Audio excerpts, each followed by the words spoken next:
So students, today we'll do in brief the main functional groups of nomenclature as we started with IUPAC nomenclature.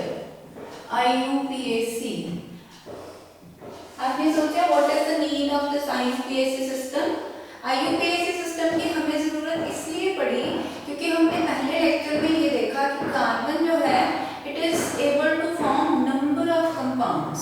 Number of compounds बनाना और उन सारे compounds को याद रख पाना is a challenge in itself. इतने सारे compounds को हम याद नहीं रख पाते. Compounds के नाम याद करोगे, structure भूल जाओगे, structure याद करोगे, compound भूल जाओगे. तो to get rid of it, we have a standardized international level पे हमने उसका nomenclature set किया. nomenclature में हमने कुछ rules सेट किए, फंक्शनल ग्रुप्स सेट किए, सो दैट कि आप कभी भी कोई नाम जब बोला जाए तो आपको उस कंपाउंड की फैमिली समझ आए, उस कंपाउंड में कितने नंबर ऑफ कार्बन्स होते हैं वो समझ में आए और वो कंपाउंड सैचुरेटेड है या अनसैचुरेटेड है वो आपको just by listening to the name you can जज, राइट. लाइकवाइज अगर कोई नाम बोला जाता है, लेट अस से आई से 2-methyl propanol, जैसे मैंने बोला प्रोपेनोल तो आपके माइंड में क्या आया? ओल मतलब अल्कोहल, प्रोपेनोल मतलब 3 कार्बन, एन मतलब सैचुरेटेड है, 2-methyl मतलब किसी एक कार्बन में मिथाइल लगा हुआ है. वो कौन सी कार्बन पे लगा हुआ है? 2 पे, because the name is 2-methyl propanol, right? So we divided the name into 3 parts: prefix, word root and suffix. Prefix which is always at the beginning, जो नाम के शुरू में लगता है. word root number of carbon atoms, ये हमने किया. suffix हमारे पास primary और secondary, right? Now this is a table which is showing all the functional groups in a order. ये प्रायोरिटी ऑर्डर में लगे हुए हैं, high to low.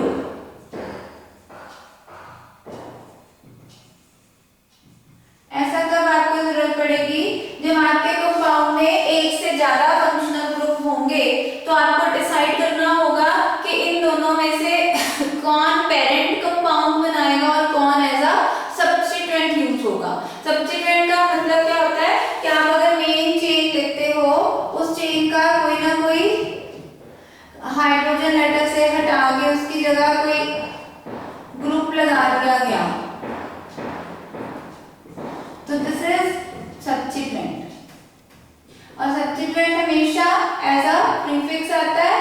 This is main functional group. Main functional group हमेशा as a suffix आता है. तो इसका नाम क्या हो जाएगा? 2-chloro propanol. आप इसको प्रोपेनॉल भी लिख सकते हो, प्रोपेन-1-ओल भी लिख सकते हो. अभी तो 1-ओल वहीं भी लिखोगे तो चल जाएगा, लेकिन अगर ओल यहाँ होता तो हमें लिखना पड़ता प्रोपेन-2-ओल. ठीक है. So this is how we decide that which one is having more priority and which one is having less priority. तो इसी order में this table has been designed. जब 2 functional group आ गए तो one of the functional group will work as a parent compound and the other will act as a substituent. जब as a substituent है तब उसको हमने जो नाम देना है वो as prefix देना है. जब main functional group का काम करेगा तब हमने उसको जो नाम देना है वो suffix का देगा. These are basically the classes. ये सारी आपने पढ़नी है. यहाँ पे एंड में अल्कीन अल्काइन भी आने हैं. ऐसे पढ़ना है आपने, बिल्कुल इसी ऑर्डर में आने, उल्टे ऑर्डर में पढ़नी है. हमने पहले अल्केन अल्कीन अल्काइन पढ़ेंगे, फिर अल्काइल हैलाइड हैलाइड पढ़ेंगे, फिर अल्कोहल्स पढ़ेंगे, फिर ईथर्स पढ़ेंगे, एल्डिहाइड कीटोन्स पढ़ेंगे, फिर acid acid derivatives, right. So this is how we do them. So first of all the family we have is carboxylic acid. Carboxylic acid का जो symbol होता है COO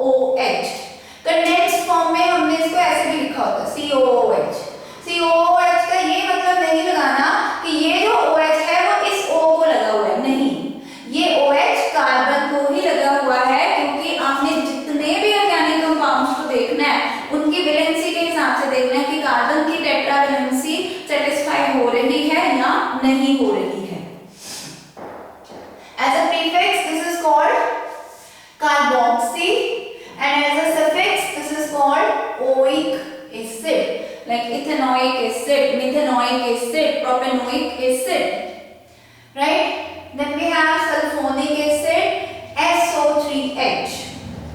This is as a prefix called sulfo, or as a suffix this is called sulfonic acid. Benzene sulphonic acid करते हैं ना हम, benzene के ऊपर एक SO3H ग्रुप लग गया तो we call it benzene sulfonic acid. Then we have anhydride. Anhydride बहुत बार ये टर्म यूज होती है. Anhydride का मतलब क्या होता है? Anhydride का मतलब होता है which is formed by loss of water. पानी उसमें से निकाल दिया गया है तो बना है. जो एसिड एनहाइड्राइड है वो किससे बनते हैं? Loss of water from acid molecule. दो एसिड के मॉलिक्यूल लिए हमने, they lose a water molecule, water बाहर and we get acid anhydride. This is basically an derivative of acid. This is not used as a prefix, it is always as a suffix. Acid anhydride इसको हम नाम देते हैं. Then we have ester. Ester कैसे बनता है? जब भी कोई एसिड का डेरिवेटिव या एसिड अल्कोहल से रिएक्ट करते हैं, they form ester. Ester के लिए फॉर्मूला है COOR. कैसे बना देखो तो, यहाँ हमने लिया था दो एसिड, वाटर लूज करा तो एनहाइड्राइड बनाया. अब हम ले रहे हैं एक अल्कोहल और एक acid. They lose water, they form ester. Ester as a prefix आए तो हम उसको एल्कोक्सी कार्बोनिल लिखते हैं. As a suffix we write it as O8. Then we have acid chloride. Acid chloride है COCl. Chlorocarbonyl as a prefix, oyl chloride as a suffix.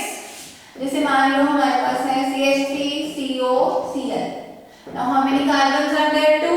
So we will name it ethanoyl chloride.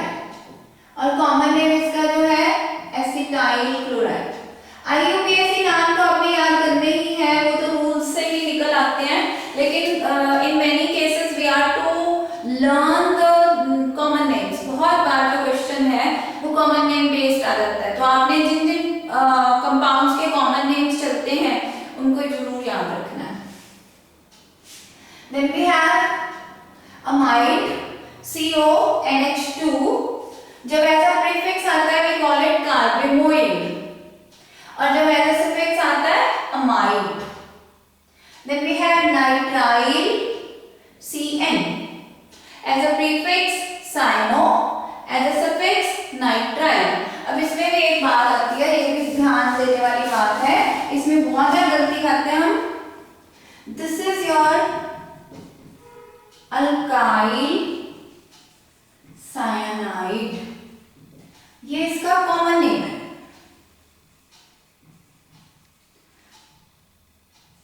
लेकिन जब हम इसको IUPAC लिखेंगे तो alkane nitrile. अब इसमें confusion कहाँ है? CH3CN. जब तो हमने इसको नाम देना है अल्काइल साइनाइड, अल्काइल साइनाइड, तो ये अल्काइल अलग और साइनाइड अलग, यानी कि इसका नाम होगा मिथाइल साइनाइड. ठीक है.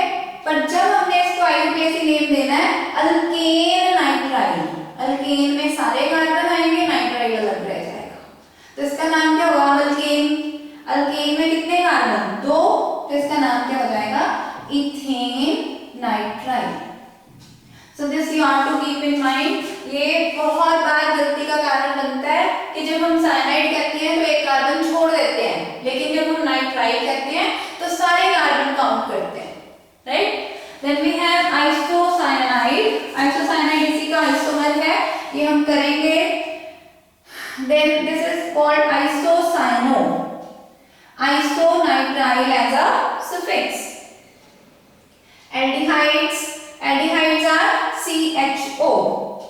Formyl or oxo or aldo when we use them as a prefix.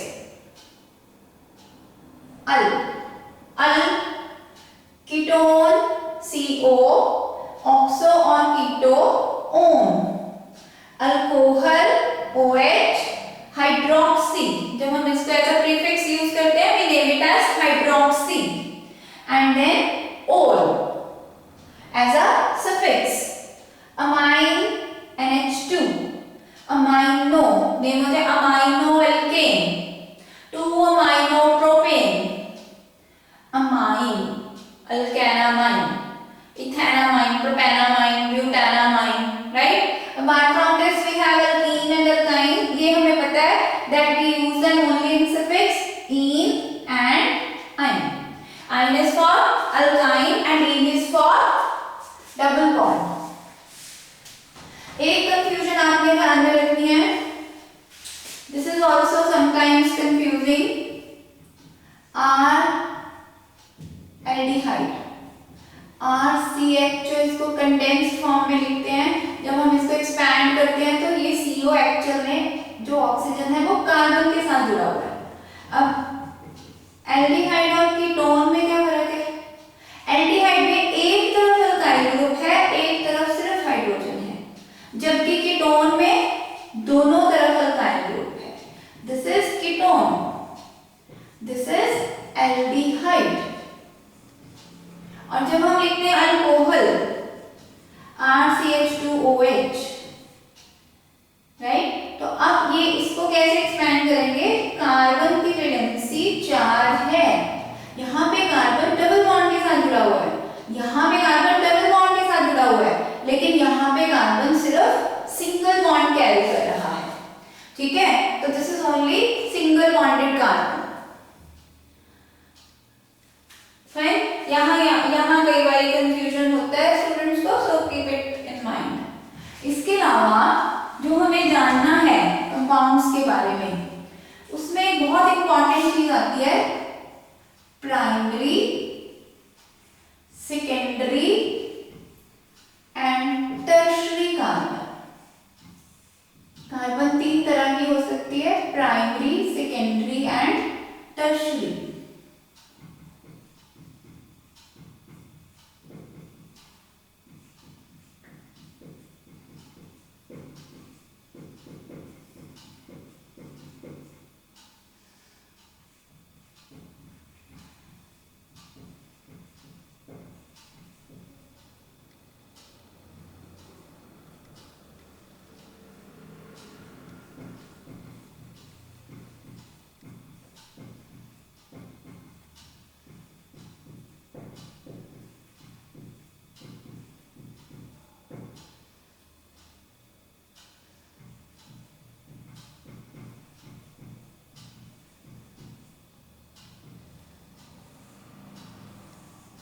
Now look at this. Carbon which is attached to no other carbon, किसी भी और कार्बन से अटैच नहीं है, और one carbon किसी एक कार्बन से अटैच है, then it is said to be primary.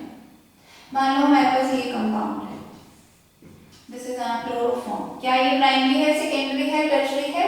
Carbon is attached to no other carbon, so this carbon is primary carbon. Primary carbon को 1 डिग्री से डिनोट कर देते हैं। सेकेंडरी कार्बन, अगर आप इस कार्बन को ध्यान से देखो, इस कार्बन को ध्यान से देखो, फर्स्ट को, इधर से वैसे नंबरिंग होती है ना, इधर से ले लेते हैं, this is first carbon. First carbon को ध्यान से देखो, ये कंडेंस्ड फॉर्म में है, एक्सपेंडेड फॉर्म में इसको ऐसे लिखोगे,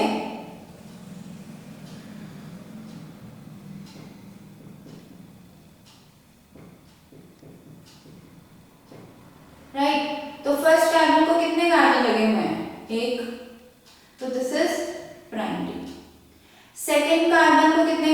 1 2 3, तो दिस इज टर्शियरी। इसको कितने लगे हुए हैं? थर्ड को 1 इधर 1 इधर, दिस इज सेकेंडरी। फोर्थ को कितने लगे हुए हैं? फोर्थ को सिर्फ एक ही तरफ कार्बन लगा है, so this is primary. Primary which is attached to no other carbon or only one other carbon. Secondary, the carbon which is attached to 2 more carbons. Tertiary, the carbon which is attached to 3 more carbons. और एक term और होती है quaternary.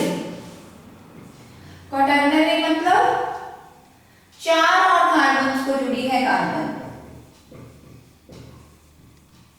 This is said to be quaternary. ये terms primary, secondary, tertiary बार बार use होनी है. So you have to be very careful. What do we mean by primary carbon, secondary carbon and tertiary carbon? क्योंकि इसी के basis पे आपके बहुत सारे रिएक्शंस उनमें डिस्टिंक्शंस आएंगी प्राइमरी, सेकेंडरी, टर्शियरी के बेसिस पे. So we have to be careful. अगर इसको हम ध्यान से देखें, this carbon is attached to 3 more carbons. This is tertiary. ये प्राइमरी है, ये प्राइमरी है, ये भी प्राइमरी है. This is again primary. This is 1 2 3. So this is tertiary. ये 1 2 सेकेंडरी, ये 1 2 3 टर्शियरी, ये प्राइमरी, ये प्राइमरी. तो आपने देख लेना है कि कार्बन को आगे कितने कार्बन, हाइड्रोजन कितने लगे, कार्बन कितने लगे. 4 वैलेंसी को सेटिस्फाई करना ही है हमने. हमेशा कार्बन की वैलेंसी कितनी रहेगी, 4. ठीक है. So this is primary, secondary and tertiary carbon which are important to know. Then we have certain groups. आपने देखा हम बार बार एक जगह हम R डालते जा रहे हैं. हाँ, what is R? R is actually this is called alkyl group. Basically तो ये जो रेस्ट ऑफ द पार्ट, जैसे मान लो कि ये हमारा फंक्शनल ग्रुप है, जो rest of the part that is alkyl group. ठीक. लेकिन alkyl group is actually CnH2n+1. अगर मान लो हम कहते हैं N1 है तो ये क्या हो जाएगा, CH3. N2 है ऐसा ग्रुप जिसमें कार्बन की एक वैलेंसी अभी सेटिस्फाई होनी बाकी है. C2H5, 3C3H7. This is methyl. This is ethyl. This is propyl. अब propyl में 2 केस आने हैं, ध्यान रखना है आपने. एक तो है all the carbons are in straight chain. Straight chain में है तो हम इसको बोल देते हैं N प्रोपाइल. ठीक है.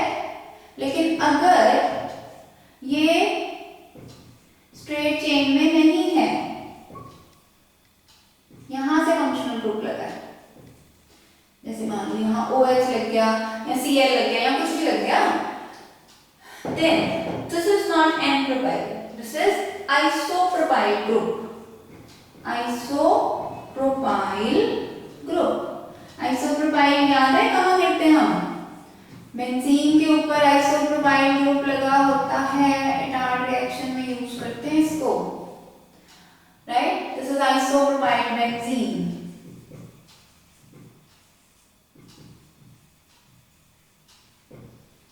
Okay. Then we have tertiary का भी देख ले. CH3 CH3 CH3. अब ये वाला कार्बन रिप्लेस होना है. अगर तो यहाँ होता तो ये कार्बन प्राइमरी थी, ये भी प्राइमरी थी, ये भी प्राइमरी थी. अब यहाँ से हो तो this is called tertiary butyl group. This is tertiary butyl group. कई बार हम रिएजेंट्स करते हैं ना एल्युमिनियम के, खास करके वहां होता है tertiary butoxide, aluminium tertiary butoxide. Aluminium tertiary butoxide का मतलब क्या है कि एल्युमिनियम को टर्शियरी ब्यूटाइल ग्रुप लगा हुआ है. जैसे ही एल्युमिनियम आइसोप्रोपाइल, तो आइसोप्रोपाइल ग्रुप लगा हुआ है उसमें. Right. So that is how we do this groups. ये ग्रुप्स बहुत जरूरी हैं क्योंकि कई बार रिएक्शन करते करते अचानक से मैं बोल दूं आइसोप्रोपाइल ग्रुप या इथाइल या मिथाइल, तो आप कंफ्यूज नहीं होने चाहिए. इनको ध्यान से याद करिए, इनको ध्यान से नोट करिए. कॉपी के एक पेज पे इनकी एक लिस्ट बना लो जब तक कि आपको याद नहीं हो जाते. And revise that list every day. एक और ग्रुप है. Now this is what?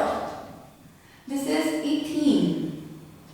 अगर इथीन का हम एक H रिप्लेस कर दें और उसकी जगह कुछ ग्रुप लगाएं, then this is called vinyl group. जैसे मान लो हमारे पास है this is vinyl alcohol. CH2 double bond CH Cl. This this is vinyl chloride. क्या रखना है ध्यान कि डबल बॉन्ड वाली कार्बन के साथ कोई फंक्शनल ग्रुप लगा हुआ है, the group is called vinyl group. Okay, then we have allyl group.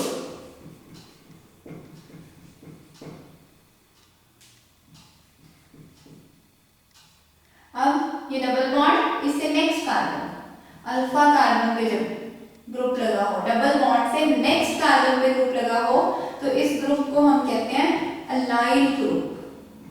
अगर मैं लिखूं CH2 CH CH2OH, this is called allyl alcohol.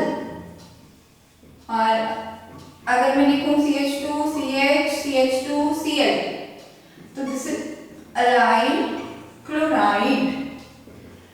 Vinyl group, allyl group, methyl group, ethyl group, ये सारे ग्रुप्स हमें याद करने पड़ेंगे। Isopropyl group, tertiary butyl group, जैसे ये वर्ड बोले तो आपके दिमाग में इसका इमेज घूमना चाहिए, तभी वो याद होंगे ध्यान से, ठीक है। और कुछ ग्रुप हम बेंजीन से ले लेते हैं। अगर अकेली बेंजीन है तो वी कॉल इट फिनाइल, और अगर CH2 ग्रुप लग गया then this is called benzyl.